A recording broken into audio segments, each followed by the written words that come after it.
ओम सरस्वती महाभागे विधेयकमलं लोचने विद्यारूपे विशालाक्षी विद्यां देहि नमस्तुते। बोले सरस्वती माता की जय। जय श्री राम। आइए हम सभी आगे चर्चाएं करते हैं। पहले क्लास में हम लोगों ने लेटर और वर्ड के बारे में पढ़ा। अब हम सेंटेंस के बारे में चर्चा करेंगे। कुछ चर्चाएं सेंटेंस के बारे में हम कर भी चुके थे अपने पहले वीडियो में, लेकिन पुनः एक बार देख लेते हैं। देखिए सेंटेंस क्या होता है। आपने इसके पहले देखा कि लेटर को कई लेटर्स के सार्थक समूह को वर्ड कहते हैं, और सेंटेंस क्या होता है फिर a group of words which makes a complete sentence is called a sentence। अर्थात शब्दों का ऐसा समूह, a group of words, शब्दों का ऐसा समूह which makes a complete sentence, जो पूरा अर्थ देता हो, is called a sentence।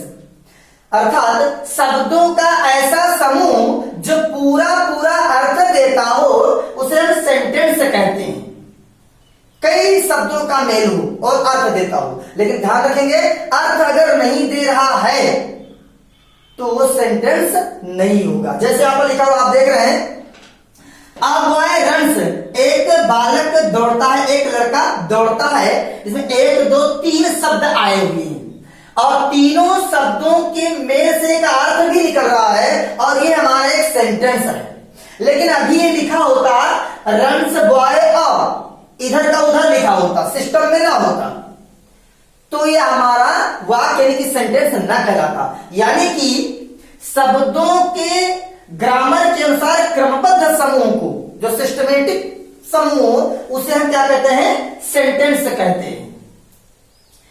Sentence के भी कुछ हिस्से हैं और उसे हम देखेंगे। नीचे लिखा हुआ है पार्ट्स ऑफ सेंटेंस, वाक्य के प्रकार। अब वाक्य के भाग ध्यान रखेंगे। काइंड्स ऑफ सेंटेंस और पार्ट्स ऑफ सेंटेंस में अंतर होता है। काइंड्स ऑफ सेंटेंस का मतलब होता है वाक्य के प्रकार, और पार्ट्स ऑफ सेंटेंस का मतलब होता है सेंटेंस के भाग, हिस्से। तो हम देखेंगे सेंटेंस के कितने हिस्से होते हैं। तो आप देख रहे हैं सेंटेंस के 2 हिस्से होते हैं, सब्जेक्ट और प्रेडिकेट। किसी भी सेंटेंस को बनाने के लिए 2 चीजों का होना अत्यंत आवश्यक होता है, नाउन और वर्ब। नाउन का मतलब है कि सब्जेक्ट हो, नाउन में प्रोनाउन भी हो सकता है, तो सब्जेक्ट और वर्ब ये 2 जरूर रहेंगे। बिना सब्जेक्ट और वर्ब के प्रयोग के हम सेंटेंस का निर्माण नहीं कर सकते हैं। हाँ, कहीं ऐसा होता है कि जहां पर हम एक ही शब्द को भी सेंटेंस मान लेते हैं। जैसे हमने कह दिया गो, गो मीन्स जाओ, कम मीन्स आओ, तो ये भी आपके क्या हुए, सेंटेंस के अंतर्गत लेते हैं। इंपेरेटिव सेंटेंस होते हैं जिसमें कि मात्र वर्ब लिखा हुआ है लेकिन फिर भी सेंटेंस है, क्योंकि इसमें सेंटेंस में जो सब्जेक्ट है वो छिपा हुआ है। जाओ, आप जिसे आदेश दे रहे हो वो व्यक्ति तो है, उस व्यक्ति का नाम आप नहीं ले रहे लेकिन वो व्यक्ति इसमें है, और ऐसे कारण से ये गो शब्द भी सेंटेंस के अंतर्गत आता है, जब इंपेरेटिव सेंटेंस में ले लिया जाता है आदेशात्मक तरीके से। अब देखेंगे सेंटेंस के 2 पार्ट में, सब्जेक्ट और प्रेडिकेट आपने देखा। तो सब्जेक्ट क्या होता है और प्रेडिकेट क्या होता है, हम इसको कैसे जाने, देखेंगे। सब्जेक्ट वाक्य में जो कार्य करने वाला होता है वह सब्जेक्ट होता है। वाक्य में जो कार्य करने वाला हो वो सब्जेक्ट पार्ट होता है, या फिर वाक्य में जिसके बारे में चर्चा की जा रही हो वो भी सब्जेक्ट पार्ट होता है। यानी कि वह जिसके बारे में चर्चा की जा रही हो या जो कार्य करने वाला होता है वो सब्जेक्ट पार्ट होता है। प्रेडिकेट क्या होता है, वाक्य में जो कुछ भी सब्जेक्ट के बारे में चर्चा की जाए वो प्रेडिकेट पार्ट होता है। सब्जेक्ट के बारे में जो कुछ भी चर्चा कर दी जाए वो आपका प्रेडिकेट पार्ट होता है। जैसे आप नीचे सेंटेंस लिखा हुआ है, पहला sentence, Ramesh is a good boy. Ramesh एक अच्छा लड़का है। इसमें आप देख रहे हैं कि दो हिस्से हैं सेंटेंस की। पहला हिस्सा सब्जेक्ट है और सब्जेक्ट क्या है, रमेश, और प्रेडिकेट क्या है, इज अ गुड बॉय। हमने कैसे में जान पाए कि ये रमेश सब्जेक्ट पार्ट है और is a good boy predicate part है। ध्यान देंगे कि एक ट्रिक होता है सब्जेक्ट और प्रेडिकेट को अलग करने का, जिसमें होता है कि वर्ब जो लिखा होता है वो वर्ब चाहे मेन वर्ब हो और चाहे हेल्पिंग वर्ब के रूप में हो, तो जो वर्ब होता है उसके पहले जितना कुछ भी लिखा होता है वो सब्जेक्ट पार्ट होता है, और जो वर्ब होता है वर्ब से लेकर के जितना भी उसके आगे और चीजें लिखी होती हैं वो सारी चीजें प्रेडिकेट होती हैं। जैसे इज के पहले क्या लिखा, रमेश, तो ये आपका सब्जेक्ट पार्ट है, और इज जो कि हेल्पिंग वर्ब है, इज से लेकर के जितना भी आगे लिखा इज आर गुड बॉय, ये आपका प्रेडिकेट पार्ट है। इसी प्रकार से आप ये भी देखेंगे कि इसमें रमेश के बारे में क्या चर्चा हो रही है कि वह एक अच्छा लड़का है। रमेश एक अच्छा लड़का है, यहां पर देखेंगे सब्जेक्ट क्या है, रमेश के बारे में चर्चा हो रही है कि वो एक अच्छा लड़का है, ठीक है ना।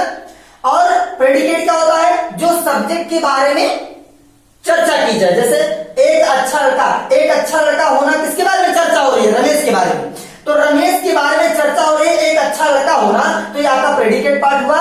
और यहां पर रमेश जो है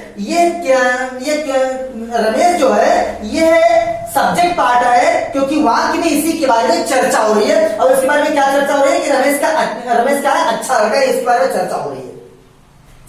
इसी प्रकार दूसरा सेंटेंस आप देखेंगे, सम नॉटी बॉयज आर शाउटिंग। इसमें भी सब्जेक्ट पार्ट क्या है, सम नॉटी बॉयज, ये आपका सब्जेक्ट पार्ट है, और आर शाउटिंग ये आपका प्रेडिकेट पार्ट है। कैसे, अभी हमने कहा कि वर्ब के पहले जितना कुछ लिखा तो यहां पर वर्ब क्या, आर, हेल्पिंग वर्ब है, और आर के पहले क्या लिखा है, सम नॉटी बॉयज, तो ये आपके सब्जेक्ट पार्ट हुई, और आर शाउटिंग ये आपका प्रेडिकेट पार्ट हुआ। कुछ दुष्ट लड़के चिल्ला रहे हैं। अब इसमें लड़के कौन सा काम कर रहे हैं, चिल्लाने का काम कर रहे हैं, और जो काम करने वाला वो क्या होता है, सब्जेक्ट पार्ट होता है, तो सम नॉटी बॉयज आपका सब्जेक्ट पार्ट हुआ। और जो सब्जेक्ट के बारे में कुछ भी कहा जाए या चर्चा की जाए वो आपका प्रेडिकेट पार्ट होता है। तो बॉयज के बारे में क्या चर्चा की जा रही है, चिल्लाने के बारे में, कि लड़के चिल्ला रहे हैं, तो यहां पर शाउटिंग, आर शाउटिंग क्या आपका प्रेडिकेट पार्ट है। इसी प्रकार to walk in the morning is good for health. सुबह टहलना स्वास्थ्य के लिए अच्छा होता है। इसमें वर्ब क्या है देखिए, इज, और इज के पहले जितना कुछ भी लिखा हुआ है, to walk in the morning ये आपका सब्जेक्ट पार्ट है, और इज से लेकर के जितना कुछ भी आगे लिखा हुआ है ये आपका प्रेडिकेट पार्ट है। तो आपने देखा कि वर्ब के पहले जितना कुछ भी लिखा हो सब्जेक्ट पार्ट कहा जाता है, और वर्ब से लेकर जितना कुछ भी और आगे लिखा हो वो सब आपका प्रेडिकेट पार्ट होता है। इस प्रकार से आप सेंटेंस के दो पार्ट सब्जेक्ट और प्रेडिकेट होते हैं। अब आपको एक चीज और बता दें कि सब्जेक्ट के भी पार्ट होते हैं और प्रेडिकेट के भी पार्ट होते हैं। तो सब्जेक्ट के पार्ट कितने होते हैं, सब्जेक्ट के दो पार्ट होते हैं, एक होता है क्वालिफायर और एक होता है हेडवर्ड। क्वालिफायर और हेडवर्ड ये आपके सब्जेक्ट के दो पार्ट हैं। अब क्वालिफायर भी तीन पार्ट होता है, क्वालिफायर का भी होता है डिटरमिनर, एडजेक्टिव और एडजेक्टिवल फ्रेज, तीन इसके होते हैं। अर्थात सब्जेक्ट के दो पार्ट क्वालिफायर और हेडवर्ड, और क्वालिफायर के भी तीन पार्ट डिटरमिनर, एडजेक्टिव और एडजेक्टिवल फ्रेज, और उसका अलावा आपका प्रेडिकेट, और प्रेडिकेट के भी तीन पार्ट होते हैं, वर्ब, ऑब्जेक्ट और कॉम्प्लीमेंट। वर्ब भी दो होते हैं, हेल्पिंग वर्ब, मेन वर्ब आ सकते हैं, और ऑब्जेक्ट में भी दो होते हैं, डायरेक्ट ऑब्जेक्ट और इनडायरेक्ट ऑब्जेक्ट, और फिर कॉम्प्लीमेंट होते हैं। इस प्रकार से आपके सब्जेक्ट के भी पार्ट होते हैं और प्रेडिकेट के भी पार्ट होते हैं। आइए हम इसके बारे में भी आगे देखते हैं कि सब्जेक्ट के ये पार्ट कौन कौन से होते हैं, कैसे होते हैं।